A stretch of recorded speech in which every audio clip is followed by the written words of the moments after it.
podcast in the history of the known universe, the Falconcast. Welcome aboard. We've got a great show planned for you today.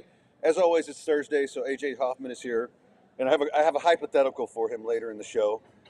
Not quite as much fun as how many 5-year-olds you could beat up by yourself, but an interesting one nonetheless. And happy to be here at the Phoenix on Westheimer, where we are broadcasting live today. And this is a really cool place. You'll hear me talk a lot about it. Before I get into all that, I will tell you that our charity event on the 26th is now going to be here at the Phoenix. So the new property wasn't going to be ready in time. So it's going to be cool because I love this place, and it's gonna be a great event. We'll get to that in a minute. Before I bring on AJ, though, I have an anti shout out before the show starts to Uber, who for some reason they will not listen to me. It's really easy to get here from my place. It's Montrose to Westheimer, boom, done. They insist on taking me through all these back roads, which are terrible. They're all full of potholes. I'm bouncing around in the back of that car like a Thai hooker at a frat party. And, with a bad neck, that's not the best thing. So Uber, maybe just listen to me. Just go real simple. Montrose, Westheimer, boom, done. All right, let's bring on the great AJ Hoffman. What's going on, my brother? Hello, Freddie. What's going on with your bad neck? Is this another old man injury? Yeah, it's kind of a stupid one. The dog saw a squirrel while we were going down the stairs and jerked me, and I fell and hit my neck. And yeah, I know, it's embarrassing. Oh man! What am I gonna do?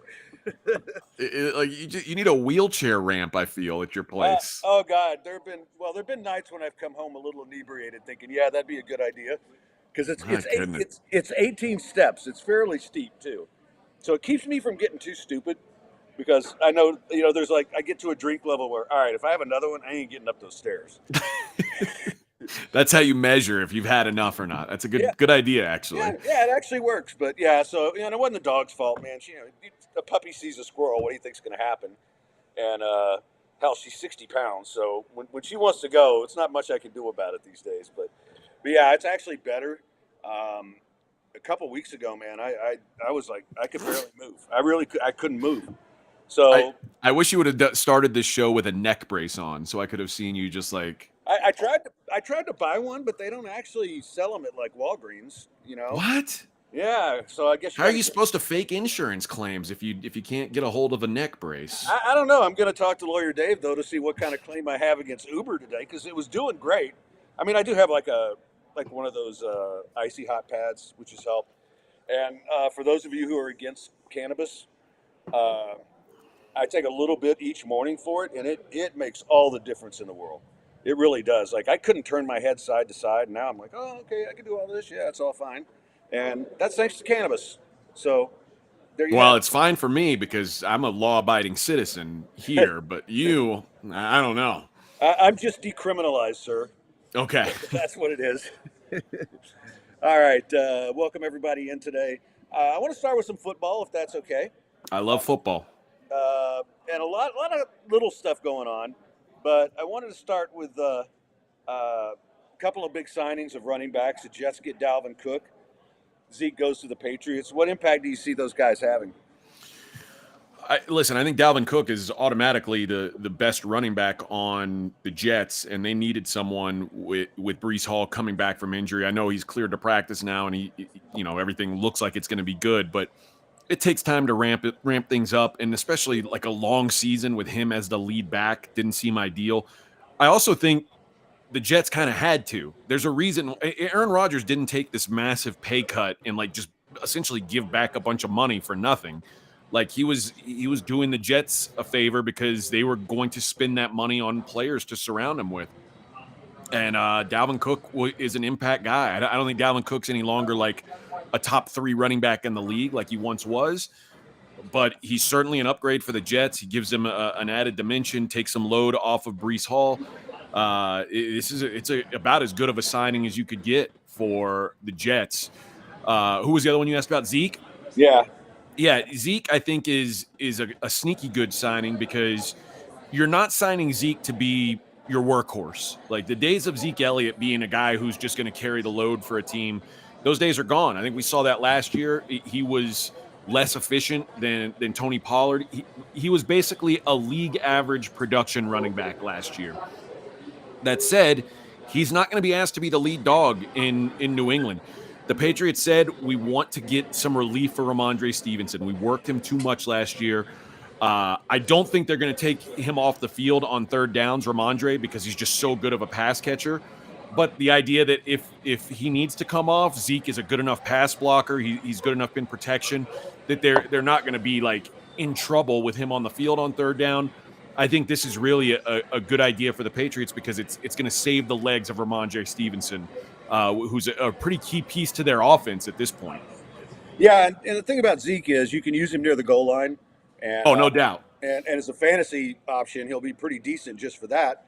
But and you know how Belichick moves running backs around. He'll do game planning.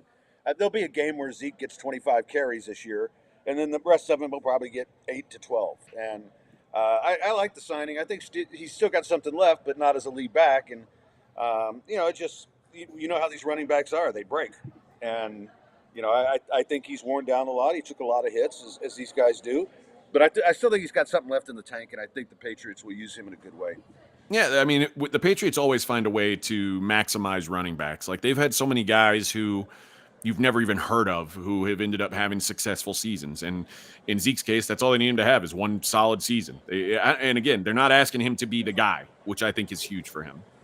Yeah, they don't need 1,400 yards out of him, but they get 700 or 800, then they've got something.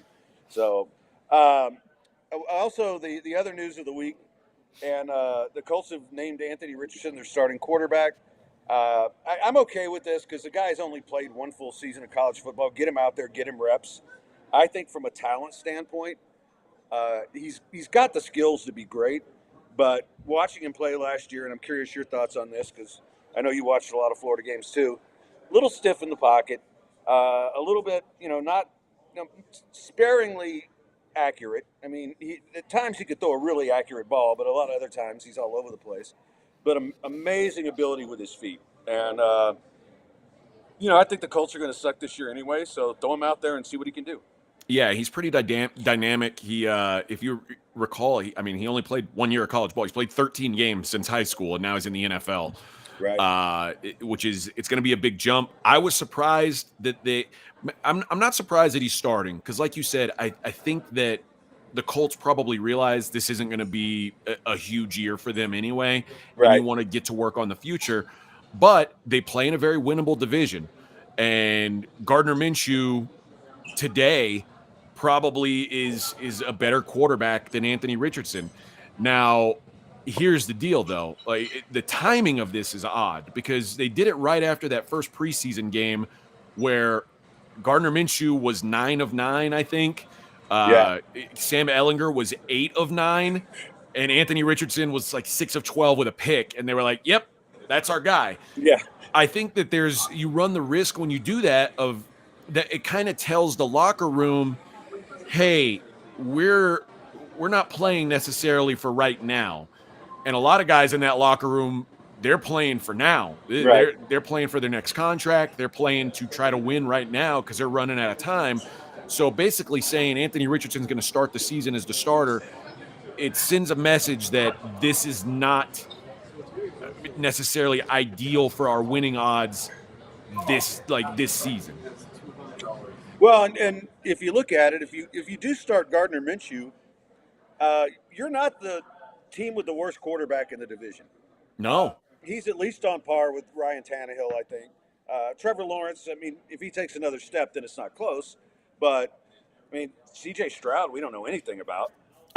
For this season, I would rather have Gardner Minshew than C.J. Stroud. If I was trying to win this season, and you have to say this division, and I know the Jags are heavy favorites in this division, and I guess they probably should be because they've got the best quarterback without question in the division. They've got the only quarterback that I know I can trust this season, but they are the Jags. They have a long history of fumbling the bag, and there's outside of Jacksonville, Tennessee isn't scary. The Texans are going to be improved, but they still suck.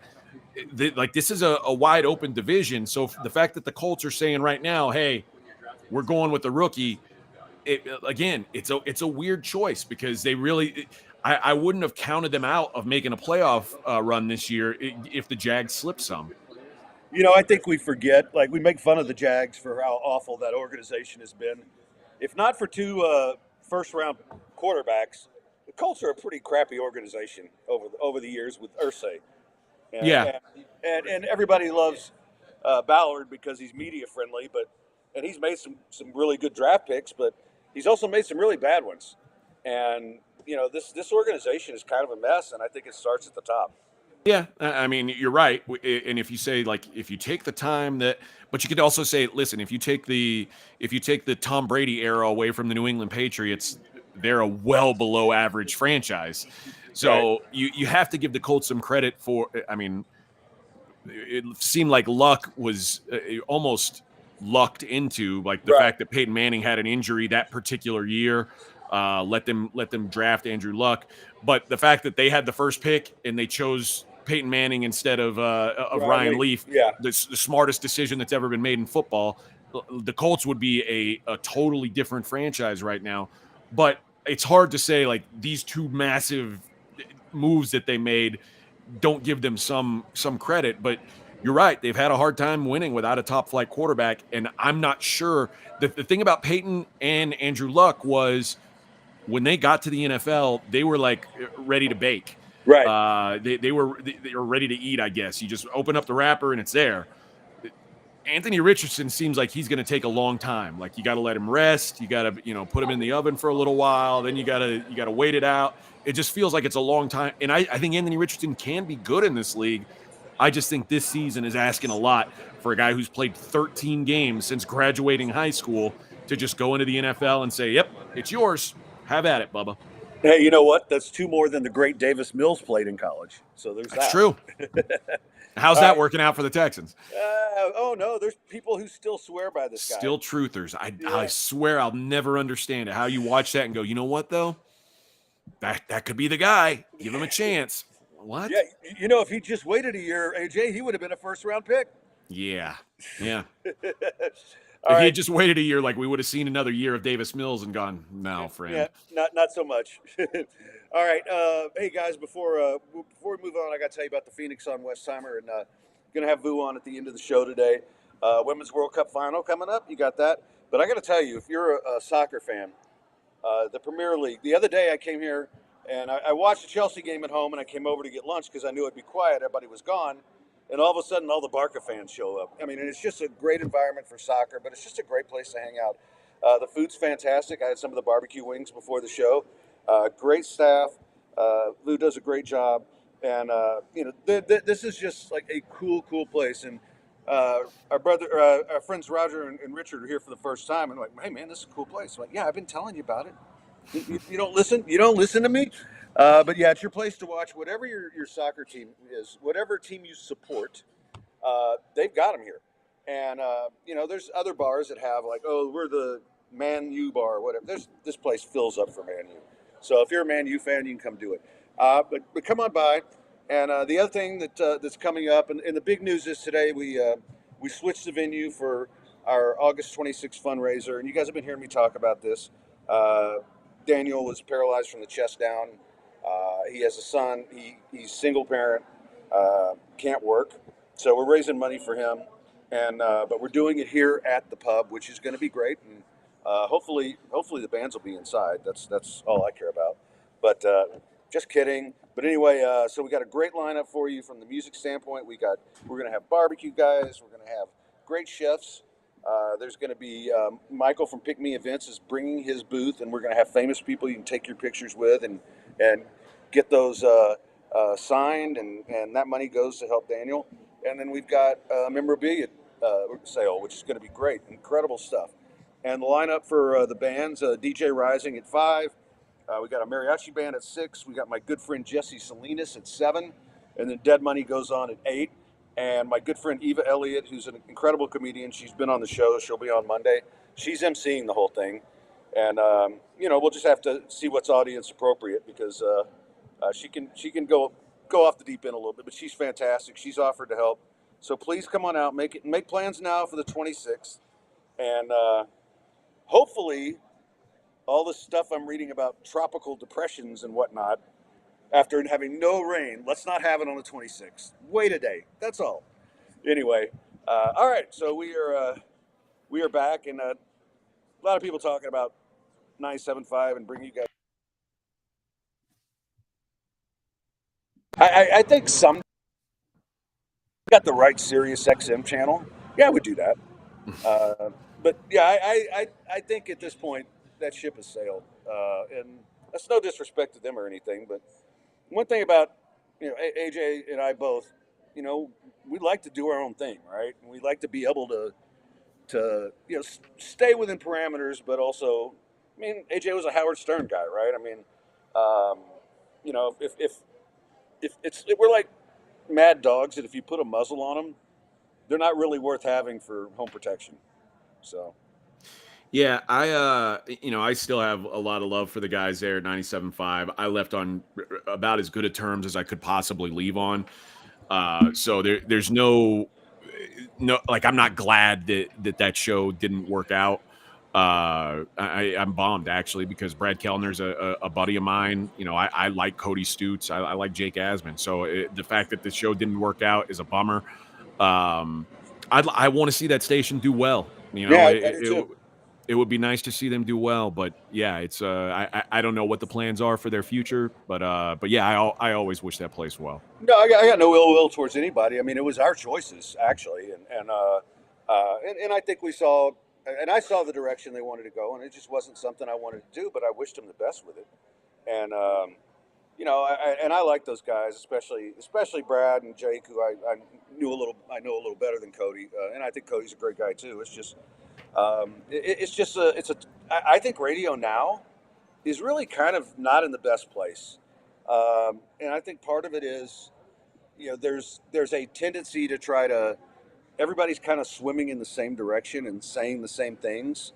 And, now you're seeing people leave for, like, radio used to be a destination job. And now you're seeing people leave to do other stuff. And that's I just think the reality of it is, and I never believed that podcasts were going to take over. Everybody was, the world's changing, it's podcasts. And then lo and behold, like, yeah, maybe you guys are right. I think local radio is still absolutely viable. You just have to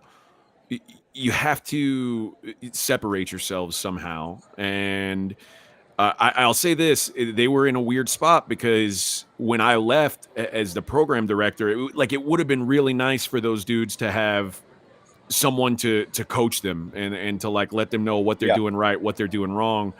And the fact that there wasn't really a full-time PD in the building made it tough for that show to really gain any traction. It's a tough break. Again, all those guys are gonna be fine doing what their own things, but they all did leave to do their own things. It seems like but Brad's gonna be working on a Texas Longhorn site that he's got a lot of people signed up for to work with him. So I think and it's easy to get sponsors for stuff like that. Cody's going to be doing full-time Texan stuff, and it seems like Jake Asman has been doing like a full-time Jets deal for some while, and he's a guy who's way more interested in the Jets than he was the local stuff. Which, again, I always said, I don't want to be only a Houston show. I feel like if you're only talking local sports, your show it's limited on how big it can get because there's so many people in Houston who aren't Houstonians. I fully believe you have to attack it from all angles, and you have to get some national stuff in there, but you can't shove one team from New York down people's throats. It's just nobody's looking to hear that. I think Jake's one of those dudes who wears his heart on his sleeve. He's a fan first, and he's a fan of the New York Jets. And the truth is, not that many people in Houston are crazy about the New York Jets. Well, and that's the thing, and I think Jake is perfectly suited for doing that. I mean, that's right up. I do too. He's great at it. That's right in his wheelhouse but no, the reality is, and people keep asking. It's like, well, why don't you guys come back? Why don't you guys do radio? Well, first thing, I don't want to do 5 days a week. I mean, I really don't. It's that was a grind, man. For a long time, we did that 3 hour. And you and I didn't never took much time off either. It was, No. we worked our butts off. But and people think, oh, it's easy. You just show up and talk. It's like, no, man. It's like when my band plays. At the end of the show, I'm exhausted, and I used to leave there half the time, my eyes half open, just because you put so much into it. Now I get to do 2 days a week. It's about to be three. I'm about to get another sponsor, and I make my own schedule. I keep all the money. I don't have to share any of it, and it's all good, man. I have no ill will towards those guys. I just think that it would be real hard for me to go back to doing a 5 day a week show. I'll never say never to anything. Like I think in this business, you have to be careful not to burn bridges.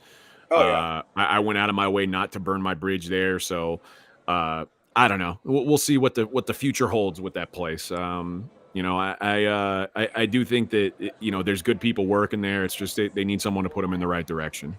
Yeah, and I agree with that. And no, I'd never say never to anything. I mean, the right situation, absolutely, I'd consider it.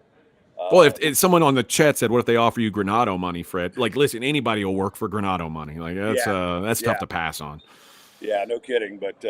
Private Uh, jet money, you can't say no to. but no, man, I still love a lot of those people there. We worked with them for a long time, man, and you don't leave a place like that without keeping those relationships. So yeah, I would never say never either. But right now I'm in a good spot. But and I'm working on a couple cool freelance things. I'll be doing a weekly column for Betting Predators, which will be like a sort of a Peter King Monday morning quarterback from a betting perspective on Tuesdays. So I got to think of a good name for that. And I'm about to line up some freelance work with another cool place. So my problem is I I hate getting bored. Yeah. Like all my businesses are set up now. I've already done all the work on them. Other people are finishing those off.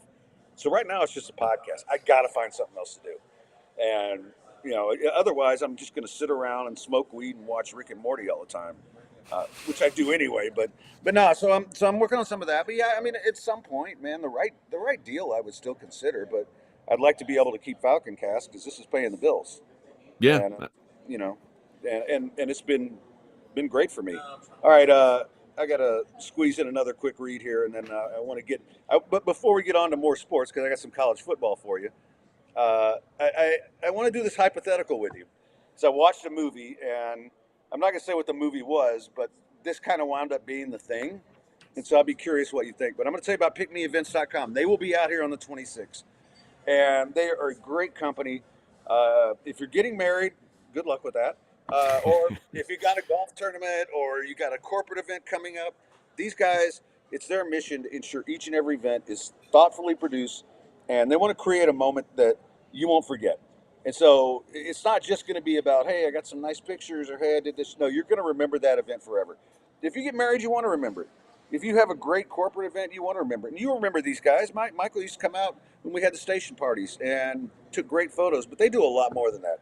They do photography, videography, DJ, of course, the photo booth, and they are creating memories. Check them out at pickmeevents.com and come out here on the 26th and get your picture taken with somebody famous. How about that? All It'd right, be so like the lady that played Dr. Quinn, Medicine Woman, or like do we know the list of famous people that will be there? I've got a few locked in. Okay. John McClane's going to be here. All Uh, right. Fingers crossed, Carl Lewis, uh, Nice. Okay. and a hip hop star that I'll talk to you about off air because I'm going to try to get him on the pod when we're here because you'll love him. Nice. But I'm waiting. He's got to check his schedule. He's that big. But Ooh. you think about the big names in Houston, he's up there. So All right. somebody asked me about do I not believe in marriage? Would I ever get married again? I said I never say never. If I met some hot, rich young woman, yeah, she's gonna support me. I'd probably do it. But no, I don't know. Right now, man, I'm not even dating, but I'm kind of getting to the point where maybe I'll start again soon. Okay. Just Because last week you said you're fine not dating, but now 1 week later you're thinking about dating again. I met a I couple cool chicks this week, so I think you're getting lonely, Freddie. I got a dog. You don't have me around every day, so now you're getting lonely. You need some good conversation in your life. You can't talk to the dog. The dog's not going to talk back anyway. No matter how Uh, much weed you smoke, your dog's not going to turn into Ted. that's Like not it's true. a That's not true, man. I got this really potent stuff that after, if I do too much of it, I'll be like, "Hey, Kira, man, what do you think we should watch tonight?" Okay, yeah, let's watch the Astros. That sounds good. And I don't know what she really said, but that's what it sounded like. yeah. All right, so I saw this movie. So here's the hypothetical: uh, your significant other has been kidnapped, Okay. and you have to give up certain information, or they Oh, will kill her. okay. Now, the information, if you either get to save her, or you get to save 300 strangers. Or now, if you're, I mean, and this goes for everybody now. I mean, I'm not, this isn't just man woman relationship or woman man. Yeah. I mean, it's just your significant other.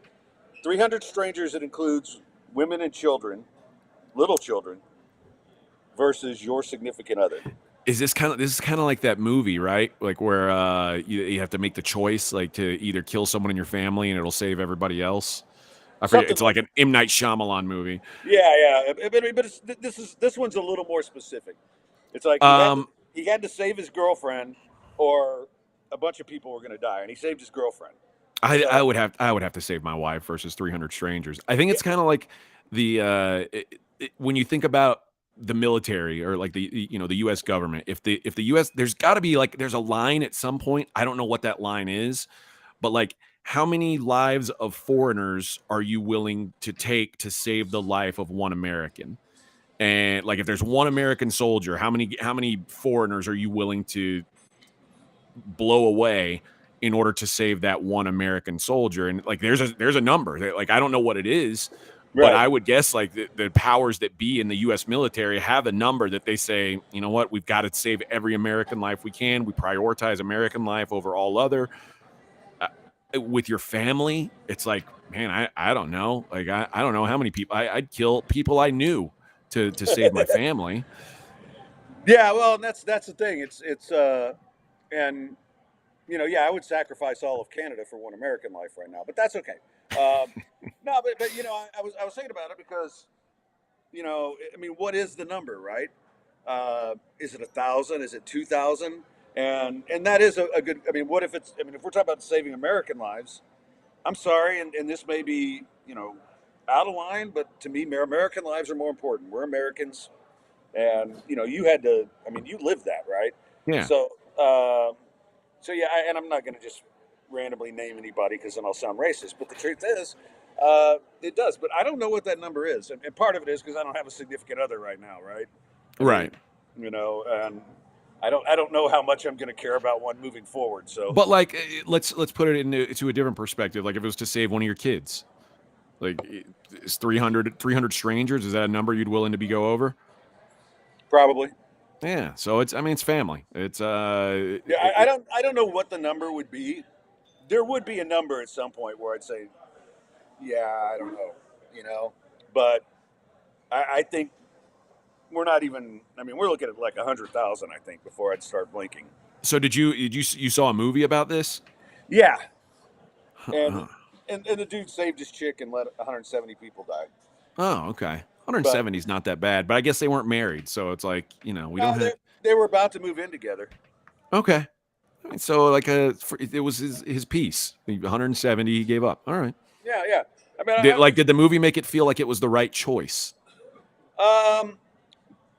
Well, now I've already ruined the movie, so I'll just tell you. It was something called something about the old knives, and it had Thandie Newton in it, who I adore, Yeah. and Chris Pine, and the whole thing was about their love relationship, and it was kind of choppy, but they made it make sense. I just don't know that I could love somebody that much to just lie to my government and cause these people to die. So, um, well, the government lies to me, so it doesn't Was matter. the girlfriend super hot? Oh yeah, Thandie Newton. Oh, okay. Yeah. I mean, and there's Thandie Newton boob in there. Ooh. All right. Worth checking out, I guess. Yeah. Just for that. Now that I've ruined the plot, but Yeah. but it's I fun. something It, tells me that's how you hurt your neck. Oh God, yeah. No, I mean, I'm a big Thandie Newton guy, and Thandie Newton boob is very high on my list. So, Okay. uh, all right, what do I have to do now here, real quick? Well, I was supposed to have Dr. Linville, but I'm gonna give him a few more minutes. So let's just keep going. Uh, I wanted to let you do "I Told You So" again, not to Oh. me, but to Oh, the okay. people. But is there anything about this James Harden deal that surprises you at all? No, well, I guess I didn't have James Harden publicly calling Daryl Morey a liar on my bingo card, but this is pretty damn wild that I mean, James Harden has had a lot of detractors in his time. Daryl Morey has always been the shining knight that stood up for James Harden. I thought, like, think about this in their primes, like in the prime of James Harden, Steph Curry, and LeBron James. Like Daryl Morey said, he would take James Harden over any player in the league, and I believe that he meant it. Like he believed that James Harden was the perfect fit for what he was trying to do. I mean, he tripped over his shoelaces to get to a contract extension for James Harden at like the earliest possible point. It was like, hey, you'll be able to, like, tomorrow is the day where James will be able to be signed for the most money that you've ever played any player in the history of the NBA. And Daryl Morey was like, get out of my way. I got to get the checkbook ready. I mean, he has done right by James Harden at every turn. So for James Harden to stand in China, where Daryl Morey is not a beloved figure, because he's got his opinions, as you Yep. know, and to say that Daryl Morey is a liar and I will never play for his organization again, that's pretty wild. It's pretty ballsy. And the fact is, they tried to trade James Harden and they couldn't trade him. Like there was no one who wanted to trade assets for him and then sign him to the type of extension that he's asking for. And really, James Harden is in the best possible place he can be right now. He led the league in assists last year because he played with the freaking MVP. There's no longer James Harden has to be the man on this team, which I've long said James Harden, if he's the man on a team, that team will never win. Yep. And they didn't win last year, but it gave him a chance. If things could have broken the right way, who knows? But what he's doing with this Daryl Morey as a liar move, this is the third team in a row where he's just kind of burned them. He burned the Rockets. He burned the Nets. Now he's burning the Sixers. And like we talked about in radio, you don't want to burn bridges, man. No, never. There's 30 teams in the NBA. 30. You've burned 3 of them now. Like the rest of the other 27 look around and go, man, do we want to be next in line for that? It's like, I'm not real sure. It's like a hot chick whose husbands keep dying. Like, are you looking to marry a woman who's had 3 husbands mysteriously die? No, there's a reason her husbands keep mysteriously dying. Probably it's not just luck. Like she's probably got something to do with it. I think that's James Harden's a black widow at this point. There's a lot of teams who are looking at him going, no, juice ain't worth the squeeze, friends. Well, it depends on how hot she is. But no, I had Nate Griffin on Monday, and I asked Nate. I thought, do you think him being in China had anything to do with this? Because, obviously, you are playing to the crowd a little bit in China if you're dogging Daryl Morey. And he said no, and I'm kind of like, I don't mean to be conspiracy theorist, but if he's going to make that kind of proclamation, it's a pretty good place to do it. I mean, certainly, like I said, the media there is on your side. They're not saying like, oh, how dare you say that about Daryl Morey? Like nobody's saying that. They're probably like, yeah, tell him, James. Like it's maybe a bit of pandering, but the reality is James Harden's not gonna like live in China permanently. Like you can't just say stuff in China and then come back home to the United States where you got to play basketball and pretend like what you didn't say isn't real because it happened in a different country. It's like, oh, different zip code, different area code, whatever. No, buddy, like that, what you said has impact. Yeah. And I don't know how he recovers from this because the truth is he's not the basketball player that he once was. Like, is he still a top 25 player in the league? Yeah. Is he ever going to compete for an MVP again? I don't think so. No. So he kind of needs to realize that and maybe behave appropriately. All right, I have another theory. Spurn lover. How long have these guys been together? They've been best Yeah. friends. I just think, maybe Daryl decided to go straight or whatever, but I'm feeling a Spurn lover here. And I'm not sure, like, Daryl Morey, I'm not trying to make it seem like what James Harden's saying doesn't hold like validity, because there's a good possibility that he really is like he feels like he was lied to. Like Daryl Morey may have said, "Hey, we're going to sign you to a long-term extension after this." But I also think that Daryl Morey realizes, man, it's not in our best interest. It's not in the best interest of the franchise. And like Daryl Morey can be James Harden's friend all he wants. Like it's his responsibility to take care of the franchise in a responsible manner. That's what he's paid millions of dollars to do. If Daryl Morey gave James Harden some kind of 5-year deal at max money, and then he gets fired from the Sixers, do you think other teams are lined up saying, man, I really love what Daryl Morey did. We got to do that. Like, because now he's proven to be an irresponsible decision maker when it comes to his boys. Yeah, and I mean the whole thing, and you know what's going to happen, right? He'll show up for camp, but he'll be fatter than me. I mean, Oh, yeah. he's going to show up looking like Vince Wilfork, and that's how he's going to get them to do something. But I mean, it's hard to trade the guy because who wants him? Right. I mean, you'd have to trade him to a team that has nothing and is trying to put butts in the seats. But even those teams have enough young guys now that they're starting to rebuild. Yeah, and not only like who wants him, like who wants to trade for him, who wants him on their team, but who wants to pay him like exorbitant money to have him. That's where it's like that's where most teams are going to draw the line. Like if we could have this guy at a value or on like a 1-year deal, that's one thing. But to pay him like he's one of the best players in the league when he clearly no longer is, it's just a mistake. Yeah, it is. All right, Dr. Linville's not going to be able to join us today, so I'll tell you about Dr. Linville. And if you need some hair, Dr. Linville can help. This is a great process he does. He does a neograft process. He takes hairs off the back of your head, he puts them in the front, and those hairs grow forever. So he's had it done a couple of times. His hair looks fantastic. I need to get a second round, but mine looks pretty good because I didn't have any hair, and AJ can tell you I was almost as bald as he was by the time I did this. And there's minimal pain. It's just numbing medicine. It's like going to the dentist. Now nobody wants to go to the dentist, but with the dentist, they drill on your teeth. Here, you walk out with hair. And he comes up with an individual plan for each and every patient. It's $4 per graft. So even if you just need a little touch up, then you can go in and get that. If you need the full works, like I did, you can get that. And if you go to hairspecialisthouston.com, book a consultation, tell them you heard about it on the Falconcast, your consult fee will be waived. That's a $150 value. And the cool thing is, it's not just guys. Ladies, if you want to get some work done, and I've had a couple friends who've actually gone to Dr. Linville, and he's done an amazing job with them. And, he can do all the stuff you want. Liposuction, tummy tuck, boobs, you name it. And go check him out. He's a great guy and a great friend and a great supporter of this show. So just go to hairspecialisthouston.com. Titan Hugo asking me if I still have the mullet. No, I actually shaved almost all of it off.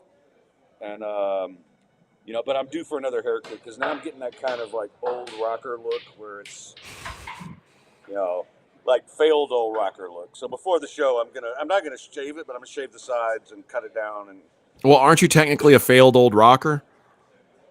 I'm headlining a show. That's not a complete failure. Okay, but you're not exactly like Mick Jagger. I did book the act, so yeah, I was gonna say who was the booking? Oh. Who was in charge of booking? Yeah, it's like you guys get to go first, and then me. yeah, and they're like, we'll only play if we headline. Well, you can't headline. We're headlining, friends.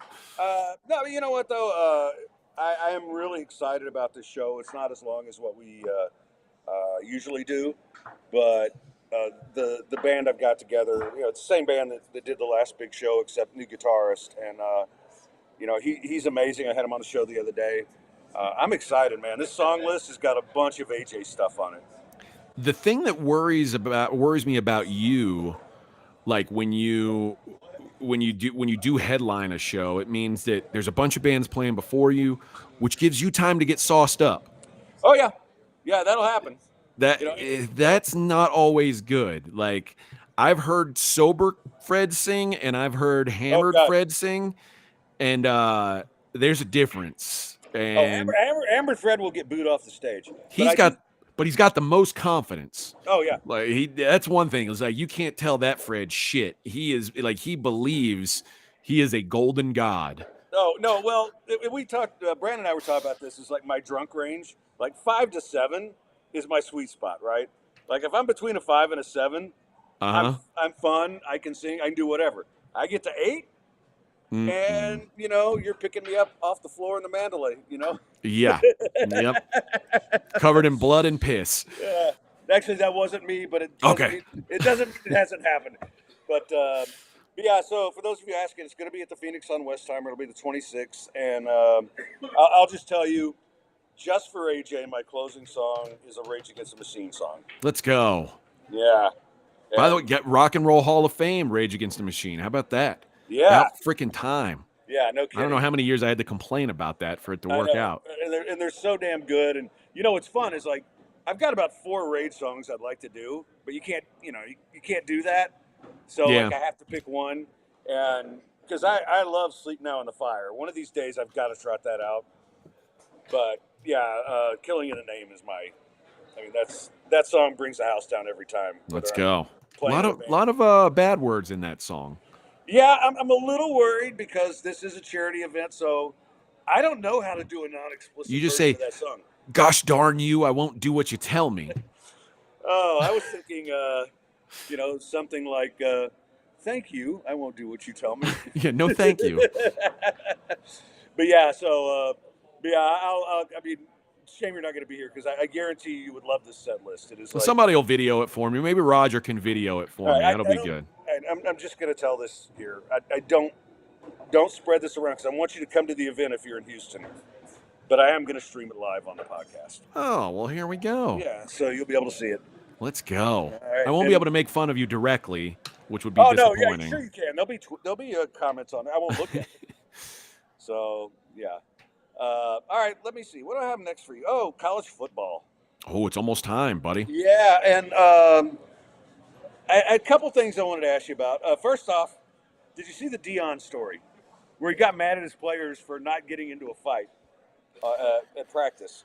Yeah, kind of odd. I guess Deion's like he's trying to build this culture. I don't know that like turning it's funny because like the teams that did stuff like that are known for doing stuff like that, like the old Miami teams of the late 80s.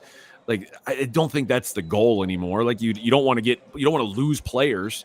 Right. It doesn't make a lot of sense to me, but I think Deion's just trying to get his guys fired up. Yeah, and I mean he's and the thing is Deion is about promotion, and that's what he's anything like that's going to get attention. I just worry about him.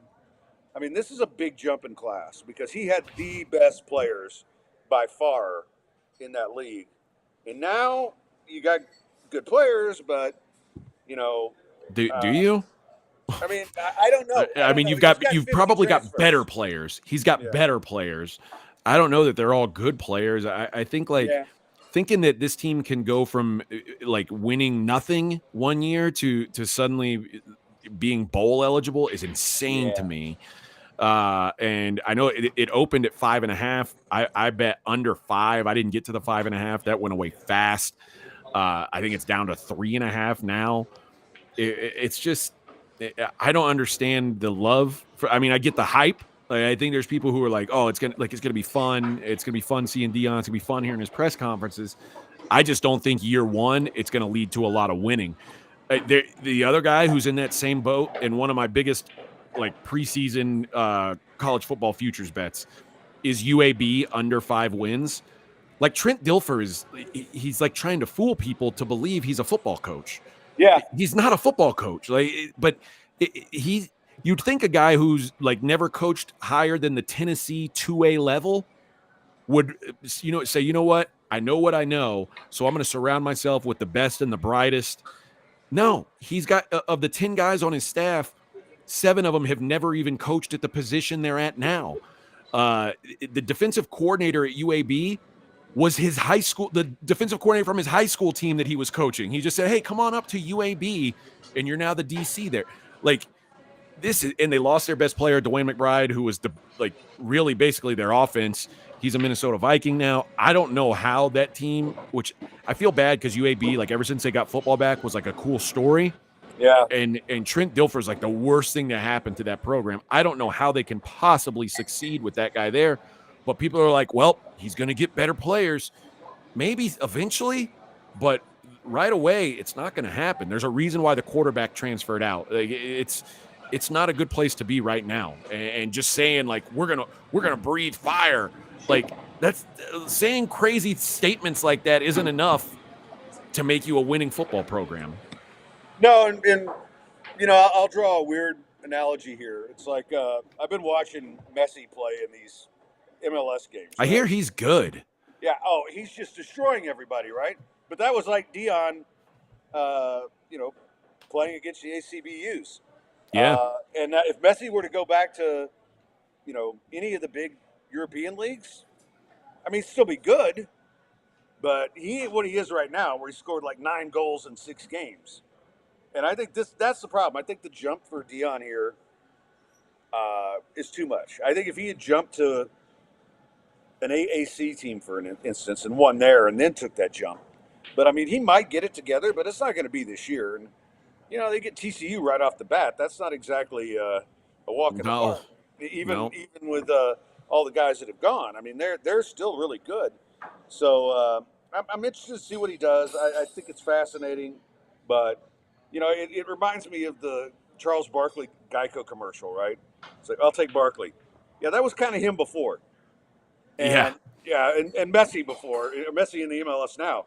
But now, for Dion, he's going to have to it's going to be an adjustment even going into the Big 12 next year. That's not going to be a joke either. There's just a lot of teams there's a lot of teams, if you put them in lesser conferences in the Big 12, I think almost all of them are 8-win teams. Yeah. And you put all that into one, and even without, obviously Texas and Oklahoma kind of rule the roost, but although I am betting Oklahoma under 9.5 wins. I'm right there with you. I don't see it. I don't see it. I think this is a year Texas either just mauls everybody, or if they have an 8-4 season going into the SEC next year, then I start worrying about whether Sarkisian's a guy. Yeah, no doubt. But I look at that conference and I'm like, yeah, they've got Texas and Oklahoma at 9.5 wins. If I could head-to-head bet those, I'm taking Texas all day and every day. Yeah, they beat them 49-0 last year. Yeah. And it looks like Texas is getting better. I don't know that Oklahoma's going to be better. I think Venables is another guy who, you were taking a chance, but just because everyone always thought he would be a good head coach didn't mean he was a good head coach. And it's quite possible there's a reason why he kept passing on head coaching jobs, because he knew he was going to be in over his head. And year one, sure, losing Caleb Williams it's a big deal. And he lost more than that. Lincoln Riley took a lot of guys away when he left. Took half that team. But that's, again, it's going to take a while for Venables to build the kind of team, particularly the kind of defense that he wants. They don't have that right now. And it's a long ways from coming. And Flip asks, what are the odds Arch Manning starts this year? I think he's third on the depth chart to start the year. Quinn Ewers is the unquestioned starter. And Malik Murphy might be the guy. Like he looks so good and he's so freakishly talented that I think he's going to be the second string this year. And if he doesn't get looks this year, or if he doesn't win the job next year when Ewers presumably goes off to the NFL, I think Malik Murphy ends up transferring somewhere, and he's going to be a high NFL draft pick too. I think all three of those guys have a chance to really do something. Yeah, and it's hard to know about Arch because he's always gotten hyped because he's a Manning. He's good, but right now, from what I've seen of both of those guys, Ewers is the guy. I don't think there's any question right now. Yeah, and I think that's the one thing that Sark's done a great job of is recruiting, and he learned that from Saban, it's like recruit, get the best guys you can. Don't worry about how many you have, because with the transfer portal, you'll lose guys, you'll gain guys. But can he coach them up to the point where they can be the team that they should be? And that's the big question. Um, the AP Top 25 came out, and it doesn't mean anything right now, but I just kind of always find it interesting. Like, for one thing, this is the first time Alabama's been as low as 4 since 2009. Yeah. I can't really argue with that. I would make a case you might be able to put LSU ahead of them this year, because, I don't know what their quarterback situation is. But, Georgia should be number one. I don't think there's any doubt. Michigan, Ohio State. I saw a couple people had Michigan number 1, Georgia number 2. I think those people are just trying to get attention for some reason. But yeah, I think Georgia's like the unquestioned number 1 and they've got questions at quarterback too. They've got a different quarterback, so who knows? But man, it feels like everything is in place for that team. And I'm not saying Kirby Smart's a better coach than Nick Saban, but I think right now they're getting pretty close to even. And when you've got such a good coach in Kirby Smart, and you've got the kind of players that he's got, it's hard to lose. Well, and you can talk about it flipping a little bit, because Kirby's obviously a great coach who no longer is with Nick Saban. That's a negative. Yeah. Nick Saban's not going to find another guy who's Kirby Smart. Nope, I agree. And I think that's why we've sort of seen this power shift. I don't know that he's better than Saban, but I know he's damn good, and I know Saban misses him. And the only thing I don't know who's going to play quarterback. They've got tons of talented kids, but Stetson Bennett IV, sir, was not the most talented guy, but boy, he could win games. Made it work. Yeah, and kind of remind me of a Southern Major Applewhite. He just went out and won football games. You know? And won a lot more football games than Major Applewhite did, but Yeah, but Major did okay. He did fine. Yeah, but yeah, it's interesting though, because when I look at the top 25, it's like, this is all cannibalization, right? Michigan and Ohio State play each other. Yeah. Alabama, LSU play each other. They got USC at 6. And there's several teams that always get the benefit of the doubt, right? Like Penn State is 7. What has Penn State done to make you think, they're trustworthy as a top 10 team? Yeah, I don't know. I think Penn State's better this year. I don't know if they're top 10. Well, a lot of it depends on Drew Aller, but I think they're solid. But you're right; they do generally get the benefit of the doubt, no matter what. I think Texas is in that same boat, though. Texas generally gets the benefit of the doubt in these polls. Oklahoma generally gets the benefit of the doubt in these polls. There's a team, I think they're top 10 in the AP poll. Is Tennessee in the top 10? Tennessee's 12. 12? I don't think Tennessee's going to be in the top 25 at the end of the year. I don't think people realize that Hendon Hooker was the perfect fit for what Josh Heupel was doing on offense. Absolutely. And Joe Milton is not that.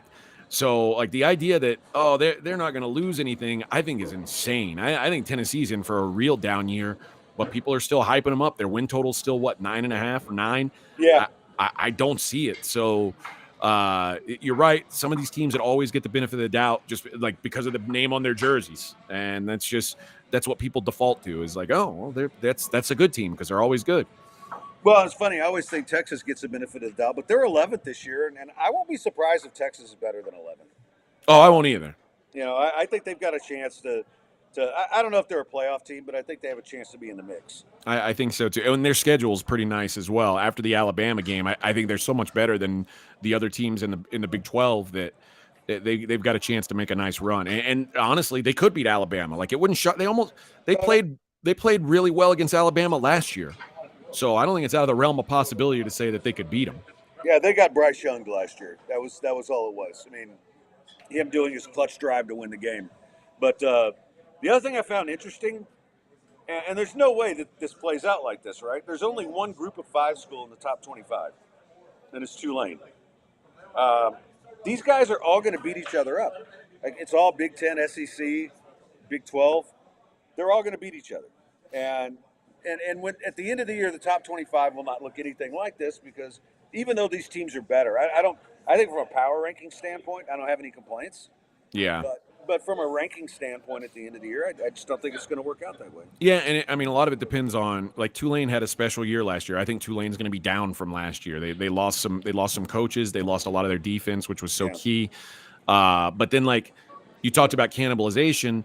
Like, to me, Troy and South Alabama are two of the better teams in G5, and like, they're going to play each other. One of them is going to have to get knocked off somewhere. So it's like, I don't know how many of those teams make it. How many of those teams are and let's face it, with the moves, like the moves to the Big 12, the G5 teams are weaker now than they've been in a long time. Like, the pool to choose from is smaller. Yeah, and I think that's I think there's some teams like UTSA, some schools like that can make a difference. But it's not. I mean, like Memphis is probably your sexiest Group of 5 team now. Maybe. Yeah. All right. Before I let you go, I wanted to ask: did you get have you been watching the new Justified? I haven't watched it yet. No, my wife said she wanted to finish. She wanted to rewatch the original Justified before we watched it, but I'm going to watch it soon. She's through like 4 seasons already, so it will be. It's coming up for me. Is it good? Yeah, I think you'll like it. I have one big problem with it, but there's still more episodes. They might fix it. But otherwise, I think the writing is very Elmore Leonard-ish. It's not the same, but it's got the same snappy dialogue, and they do a good job with it. There's just only a couple things that I don't like yet, but it's not over with. So if they fix those, then and usually they do at the end of the season. They come back and the things you thought they dropped. Yeah. Oh, yeah, you forgot about this guy. So if they do that, but I mean, I'm enjoying it. Timothy Oliphant's fantastic. Him as the slightly older Raylan Givens is kind of cool because he's still a badass. So I'm looking forward to checking that out. Have you been watching Hard Knocks? I have not been watching Hard Knocks. Okay. You've retired from Hard Knocks, right? Yeah, I've been out on that for a while, but okay. I did finally watch the Manziel doc. Oh, I thought that was good, actually. I was pleasantly surprised because I really didn't care about Johnny Manziel, but some of the stuff they got into, I mean, we knew most of the stories. Yeah. The fact that he was talking about a lot of it was pretty cool. I love that they were like, yeah, we decided to make it seem like my family was way wealthier than they were. Yeah. Then like the idea that he's like today living at home with his parents is like, whoa, I didn't see that coming. Yeah. Like, I don't know. I think it's a pretty fascinating story. Yeah, I thought it was well done, and I was pleasantly surprised by it. So I got to watch that, and that's about it. I've been trying some other stuff, and it just sucks. And mainly late at night when I can't sleep. Like, there's this one channel that has all Westerns that have been filmed in, like, the last year. And so I've been watching a bunch of them. And there's, like, a Doc Holliday one, which is okay. And they're all documentaries? No. They're, like, actual movies. Okay. And so I got inspired I'm going to write a Western for my next Netflix thing. All right. It's going to be an Arab cowboy. Okay. All his henchmen are midgets. Okay. And there's a dragon in it. Okay. I've already written about 80 words. Can I be a bad guy in it when the movie hits? Yeah. Okay. This will be much better than Jonah Hex. I always have regrets about that. I could have made the big time. Or the okay time. I don't know about big time, but you wouldn't even know me anymore. I wouldn't answer your calls if I'd done that movie. At least you would have been better looking than Jonah Hex. That's true. Yeah, you would have. But he literally was like caught on fire. So I guess like, did I look better than the guy who was caught on fire? Maybe. Hey, you'll learn as you get older. You take whatever victory you can, man. All right, brother. Thanks so much. I will. I'll be in touch, and always fun. Another great show. I hope the Blitzers enjoyed it. I got a little bit more coming here, so hang around. But have a great weekend, man, and I will talk to you next week. All right, brother. You too. Take care. Oh, God. So much fun doing that with AJ. I got to tell you about Lawyer Dave. If you're in an accident and if you're in Houston or Beaumont or Golden Triangle, you're going to be in an accident. So give Lawyer Dave a call, 713-626-8900. Cool thing is with Lawyer Dave, if he takes your case, he doesn't get paid unless you win. And that's it. He takes your case on contingency. You win, he wins. So he likes to gamble with you. And he will give you free advice. Just give him a call, 713-626-8900. And he'll tell you if you have a case, and he'll take it, and then you guys are off and running. If he doesn't take it, if he tell you don't have a case, he'll tell you. If somebody else is better for you, he'll tell you. And yeah, that's what he'll do. He'll get you with the right person. He's a great guy. He's a good friend. He's had a lot of legal stuff for me. God knows I've had a bunch. And, he always comes out on top. That's what he does. El Tigre Tejano. If you need a lawyer, give him a call. Better dial Dave.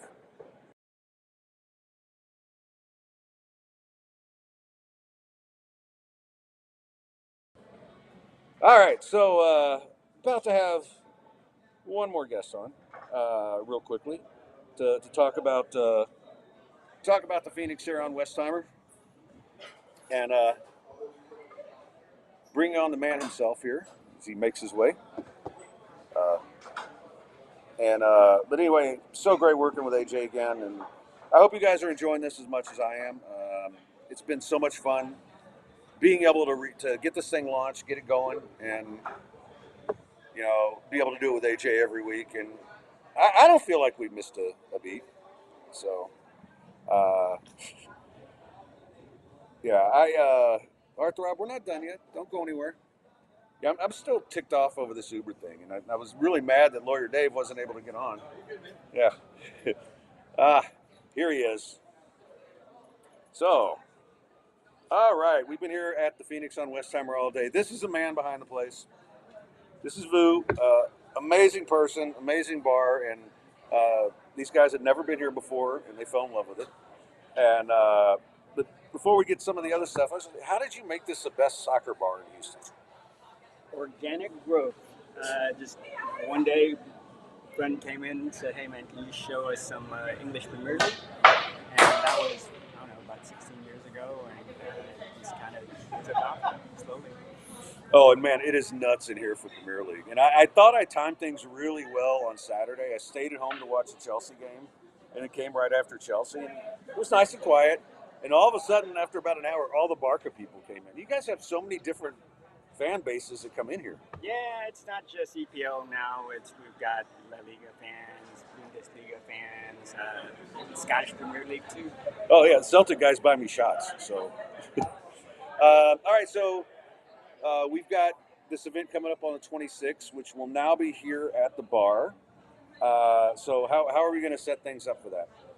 Well, I'm planning to have the band in the green space out there, and so we'll be playing towards Westheimer. Okay. Thinking it shouldn't be too hot at that point, but who knows? We'll have to play it by ear and blow plenty of fans out for people. Barbecue team, they will be cooking. They will be here in the morning and starting to serve at about 3 o'clock. Yeah. So how many barbecue teams do you have out here? Just 2 teams. Okay. But they've committed to cooking 60 briskets. Wow. So that's hopefully we've got enough pre-sales and then enough foot traffic here. Doing barbecue plates, 2 meat plates, 2 sides, and also we're doing barbecue sandwiches with chips. Yeah, and then we'll have the bands on later in the day. We've got a fun group lined up for us. We got a great comedian who's going to MC for us. We've got the picture booth where you can come out and get your picture taken with some famous people, and I've got a few of them here. And all that money is going to go to Daniel. And I've told you guys a lot about what the cause is about. Young man was paralyzed from the chest down, single parent, can't work, and so that's what this is about. And that's one thing I love about working with Vu on stuff. He and the Friends of the Phoenix do so many cool things. This is one of the coolest ones I've been involved with in terms of a great cause. But I mean, dog rescues and everything else. And that's one of the reasons I love being in business with you guys. Because, you're doing good things in the community, and this is going to be a great show. And I've put together a couple of really fantastic acts for you guys. And, not to brag, but including ours. But and we've got a great set list planned for you. But so, what are the big? You still got the final of the women's soccer, right? For men's soccer, the third place match is at 3 a.m. Saturday, and then the final will be at 5 a.m. Sunday morning. Then right after that, we'll continue with EPL matches. How good a crowds did you get in the middle of the night when the U.S. went out? I was just curious. I mean, all the tables were full. I mean, I'd probably say about 60, 80 people were here. Wow. It wasn't standing room only, of course, but I mean, 4 years ago when they were in it, we had a whole parking lot party, but it's kind of hard to do that at 5 a.m. in the morning. Yeah, no kidding. All right, so what else we got coming up? I mean, obviously Premier League's a big thing now, and we're talking about doing some college football stuff here in September. I'd like to get some UH watch parties going on around here. Hopefully we can get some U of H fans. We're also home for Penn State watch parties too, so that gets pretty crazy when there's a Big Ten matchup. Oh, by the way, back to the fundraiser. We will have a dunk tank. You get the dunk vu. Yeah. So, 100% of all donations are going towards Daniel, which is pretty much just living expenses. But we're gonna definitely have a lot of people in the dunk tank, and it should be pretty fun. I expect a lot of my employees and ex-employees and friends to show up to, have their hand at dunking me. So. Yeah, and guys, if you haven't been out here, as I said, Roger and Richard first time out, oh, this place is great. It's like, yeah, it's not just. I mean, the food is amazing. The staff is amazing. It all starts at the top with Vu. He just does a great job here, and like I said, proud to work with you on stuff because I tell you what, I can't tell you how many friends I've talked into coming here over the last couple months, and they're like, wow, this place is great, and then they keep coming back without me, which I'm not really sure I like that. But, I like it. It's good for you. It's kind of like, oh, you guys went to the Phoenix without me. Are you kidding? All right. Well, I appreciate you coming on, and we're looking forward to the 26th. And I'd like to kind of keep doing shows out here on days where there's no soccer and it's kind of quiet. It gets me away from the dog for one thing, and plus it's a cool atmosphere. And hopefully we pop on next week and let anybody know about any late changes. But so 26. The only thing to keep an eye on is this tropical wave in the Gulf. Of course, no rain for months. And now we're getting close to our thing, and it's like, Well, definitely when it cools down, maybe we'll host a yappy hour. And it'll be kind of fun night patio, have all the dogs out and just hang out. Yeah, we'll do that. The Twitch fans like you. They say you seem like a nice guy. So, I think so. He's one of the nicest guys I know, to be honest with you. And I'm so proud of what he's turned this place into. And I'm here probably minimum 3 days a week. It just depends. I like to come in the afternoons a lot and get work done. And it's just a cool place, guys. Check it out. You won't regret it. I've never steered you wrong when it comes to places with alcohol. So, all right, thanks a lot, brother. I appreciate you, and we'll talk soon. And I got one more thing to tell you about, and then we got final thoughts. And so here it is. My good friend Andrew with Lanham Industries. Listen, they're the Lake Livingston area leader. They provide quality service for your vacation home. So if you're thinking about buying a home out there, these are your guys. And if you already have one, they do everything, right? They do cleaning, lawn care, laundry, maintenance, inventory management, property management. All those things are available. So if you're on Lake Livingston, you need to go see them. Highly trained and dedicated crew, veteran-owned and operated. Consistent 5-star rating from guests and owners. I give you the phone numbers, but just go to Lanham Industries, LANHAM Industries.com. And if you can't remember any of that, just hit me up on Twitter or hit me up on the Falconcast at yahoo.com, and I'll put you with them. But they do a great job. Please check them out on Lake Livingston. Great sponsors, happy to have them. All right, just if you have anybody who wants to advertise, man, thefalconcast at yahoo.com is the email address. If you just want to contribute to the show, be an underwriter, you can do that. We're happy to mention your name on air and, support the show so we can keep it going. Because, right now, we're treading water. Just put it that way. A couple more advertisers, and we're on the diving board. All right, time for this is final thoughts, and I always try to theme this.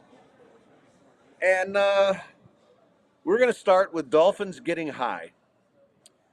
Apparently, pufferfish nerve toxins, if you chew on them the right way and pass them around to your dolphin friends, you're going to get high. And dolphins are smart, right? But that's what they did. They carefully manipulated a pufferfish, and it releases a nerve toxin, and they use that to get high. Now, as a kid, we used to try to do everything to get high, but I'm just picturing these young dolphins like, hey man, pass, puff, right? Yeah, I mean, honestly, I would love to get stoned and watch high dolphins. And, that's nothing new because, the whole cocaine bear story came out. And there's a bunch of stories tied to that. And I think my favorite that sort of goes in with this is it's an older story, but apparently a bunch of wallabies got into a Tasmania area. Well, in Tasmania, they got into an opium field, and so they all got high. And basically, they were getting swarmed. The poppy fields were being swarmed, and then they would go out and wander around and make accidental crop circles. So that's how messed up the wallabies were. So I still like high dolphins being high more, but coked up wallabies. All right, yeah, Largo Flipper. Imagine Flipper high, right? They're singing his own song. His name is Flipper, Flipper. uh, Flea says my dolphin noises might be the worst dolphin impression in the history of dolphin. Do you want me to do two Tagovailoa? Come on. All right. Guys, that's going to wrap it up. Thanks so much for tuning in. Appreciate all of you. Hope you enjoyed the show. If you get a chance, get out here to the Phoenix. Fantastic place. And really want to thank you all for being a part of the show. And I will see you on Monday. Joe Spano's going to join me. Eva Elliott's going to join me. And I don't know who else. So we'll see how it goes. Thanks to all of you. And until Monday, stay sportsy, Gulf Coast badasses.